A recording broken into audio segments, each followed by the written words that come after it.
Hello friend, कैसे हैं आप लोग। आज का हमारा टॉपिक है general principles of mental health nursing.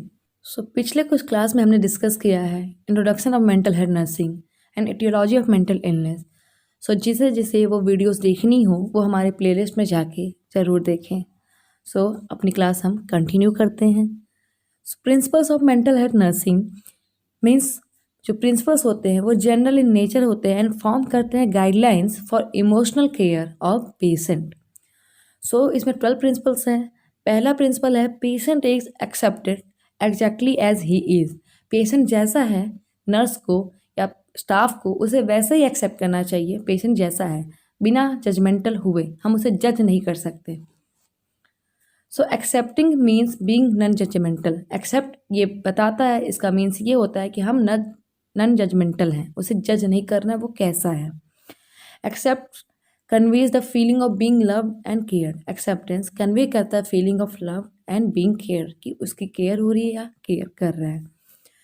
Acceptance का ये मतलब नहीं है कि हम उसे कंप्लीट परमिशन दे रहे हैं, but setting of positive behaviour. जब पॉजिटिव बिहेवियर का सेटिंग होगा तो ये मैसेज कन्वे करेगा कि हम उस इंडिविजुअल को रेस्पेक्ट दे रहे हैं।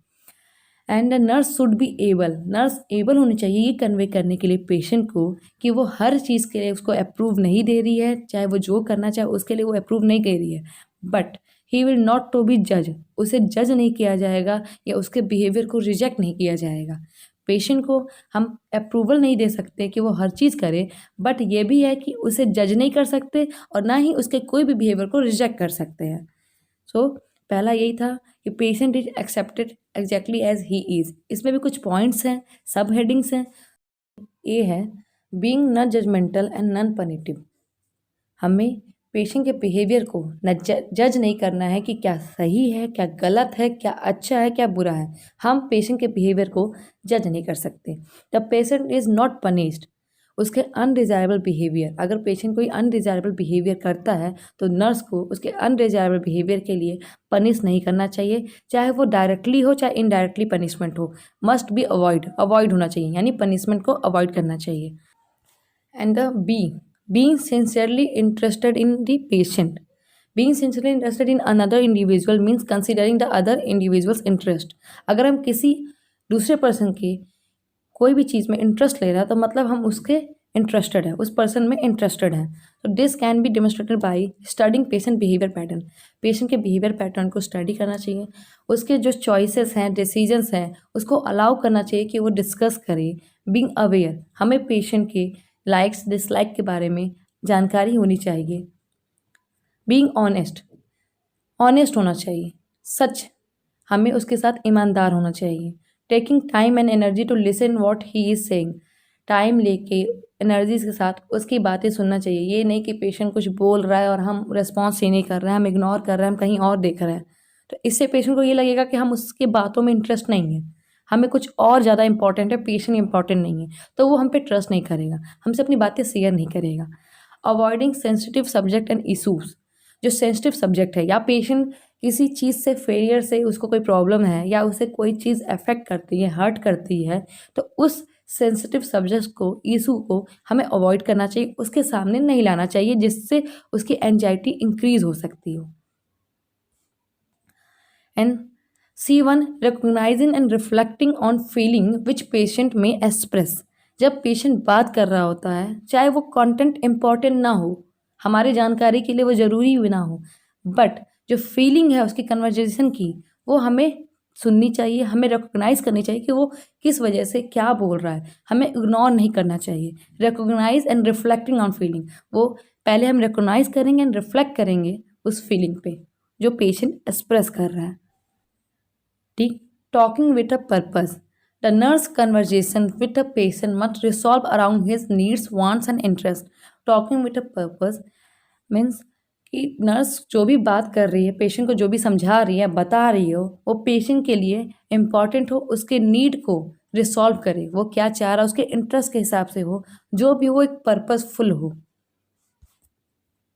ई listening, the nurse should take time and energy to listen to what the patient is saying. Patient जो कह रहा है, एक नर्स को टाइम लेके एनर्जी के साथ उसकी बातों को सुनना चाहिए कि हाँ वो उसकी बात सुन रही है। पेशेंट की बात जो भी है वो नर्स के लिए इम्पॉर्टेंट है, नर्स उसको सुन रही है, उस पर रिस्पॉन्स कर रही है। She must be sympathetic listener and so genuine interest. Genuine interest show करना चाहिए कि हाँ जो पेशेंट बोल रहा है नर्स को उसमें इंटरेस्ट है। Permitting patient to express strongly health feeling, strong emotions.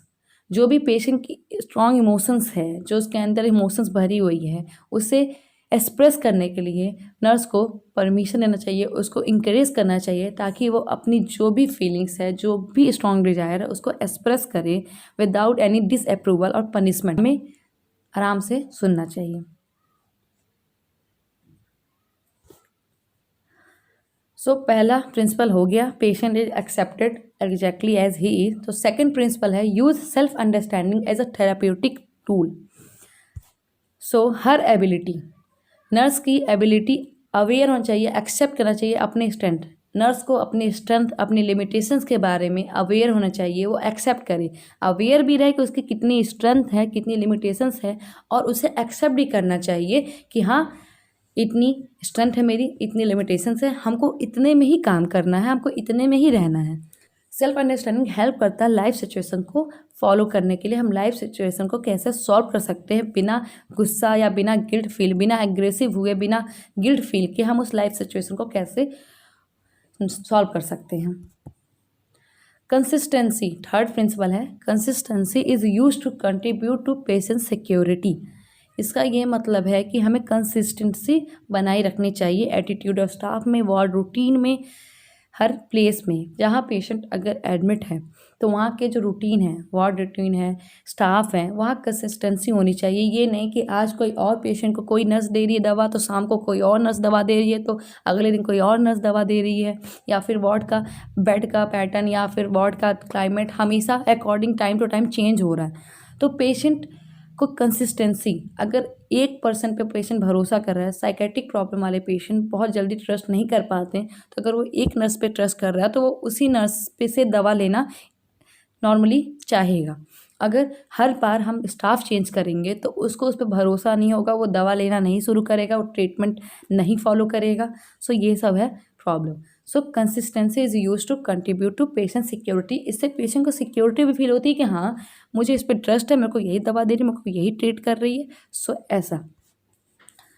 Fourth है reassurance should be given in subtle and acceptable manner. Reassurance और दिलासा, हम उसे ये बता रहे हैं कि ये जो है ये सही है, जो ट्रीटमेंट है ये सही है, हम उससे दिलासा दे रहे हैं कि हाँ इसको करने के बाद आपको अच्छा फील होगा, आप सही हो जाएंगे या जो भी हो, लेकिन वो एक्सेप्टेबल मैनर में होना चाहिए। Fifth one is patient behaviour is change through emotional experience and not by rational interpretation. Patient का बिहेवियर चेंज होता है थ्रू इमोशनल एक्सपीरियंस। हमारे लाइफ में भी, हमारे साथ भी ऐसा होता है कि हम जो चीज़ सफ़र कर रहे होते हैं या जो चीज़ हमारे सामने हुई होती है उससे हम सीख पाते हैं।